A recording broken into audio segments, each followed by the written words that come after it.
अगली खबर की तरफ बढ़ते हैं। उत्तरकाशी में रेस्क्यू ऑपरेशन लगातार जारी है। सैलाब में 50 से ज्यादा लापता सेना के 11 जवानों की तलाश भी जारी है। ऑपरेशन में MI-17 चिनूक की तैनाती कर दी गई है। 413 लोगों का रेस्क्यू किया गया है। ये एनडीआरएफ की तरफ से अपडेट भी सामने आ गई है।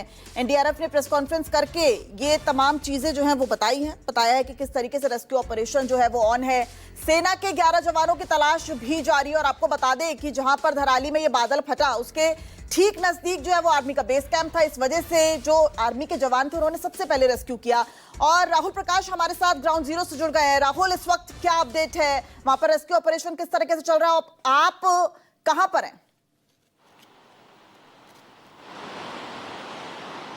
मैं भटवाड़ी के नज़दीक हूं, जहां 150 मीटर जो सड़क का हिस्सा है वो पूरी तरीके से ध्वस्त है। यानी यह कहा जाए कि जहां मैं मौजूद हूं इसी तरीके से आगे चलकर पूरी सड़क जो है ध्वस्त है, जहां काफ़ी संख्या में जो रेस्क्यू करने वाली टीम्स हैं वो भी मौजूद हैं और SPDM वो भी मौजूद हैं, वो भी नहीं जा पा रहे। भटवाड़ी से जो 150 मीटर का रास्ता जो टूटा है, कहा जाए कि कनेक्शन 20 किलोमीटर कन्वर्टेड है, लेकिन घूमकर फिर भटवाड़ी आ रहा है।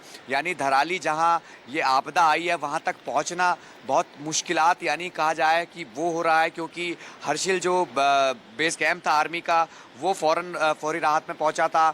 उसके बाद तमाम ITBP, NDRF, SDRF की टीम जो नज़दीकी होते हैं वो वहाँ से पहुँचे थे। मताली में ITBP कैंप है, वहाँ की टीम पहुँची थी। यानी कहा जाए स्थानीय प्रशासन देर से, कल शाम से वहाँ मौजूद है, रेस्क्यू चल रहा है। हालांकि सैटेलाइट फ़ोन पर बातचीत हो रही थी, लेकिन ये ज़रूर है कि नेटवर्क को दुरुस्त करने की कोशिश की जा रही है। स्थिति अभी यह है कि मौसम थोड़ा दुरुस्त हुआ है, बारिश नहीं हो रही है।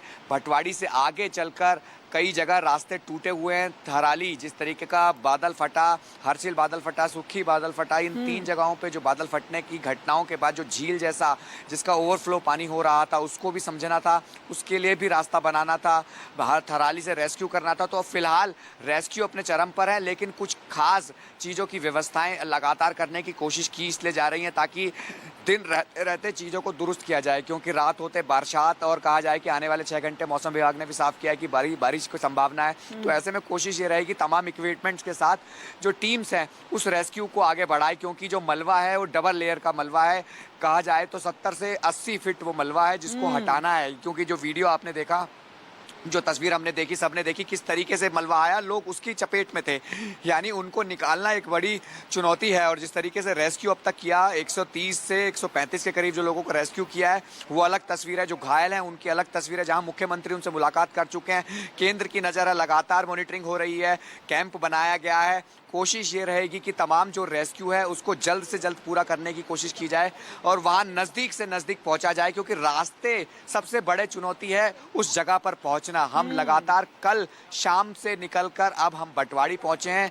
जगह जगह लैंडस्लाइड है, रास्ता खोलना, पत्थर फिर आ जाना, बारिश होना, तो ये समस्याएं उत्तरकाशी के अलग अलग इलाकों में देखने को मिल रही है। हालांकि ये जरूर है कि रेस्क्यू लगातार चल रहा है, प्रशासन मूवमेंट पे है, हम लगातार उसको फॉलो कर रहे हैं, ग्राउंड से तमाम तस्वीरें दिखा रहे हैं। एक तस्वीर मैं आपको दिखाने की कोशिश कर रहा हूँ, ये वो भागीरथी है, यही भागीरथी नदी है जिसका आप उफान देखें, जिसकी गति आप देखें। ये जब आया था तो ये ऊपर तक बता रहे हैं कि पानी भरा था, हालांकि फ्लो अभी भी बहुत तेज है। ये वैली है और इसके आगे ही भटवाड़ी का वो हिस्सा है जो टूटा हुआ है, उसके आगे धराली है, हर्षिल उसके कुछ ही दूरी पर है, सुखी जहां बादल फटा वो भी कुछ ही दूरी पर है। यानी कहा जाए यहाँ से कुछ ही दूरी पर वो आपदा वाला ग्रस्त क्षेत्र है जहाँ पहुँचना एक चुनौती है, वहाँ से लोगों को निकालना चुनौती है। कैजुअलिटी कितनी है ये अभी साफ नहीं हुआ है, क्योंकि ऑफिशियल आंकड़ा जो 4 था वो कल आया था। एक ITBP द्वारा एक और डेड बॉडी को रिकवर किया था, वो अलग है, आर्मी द्वारा ऑफिशियल अलग था। यानी कहा जाए अभी कई चीज़ें सामने आने बाकी हैं, लेकिन रेस्क्यू का मूवमेंट जो है वो लगातार चल रहा है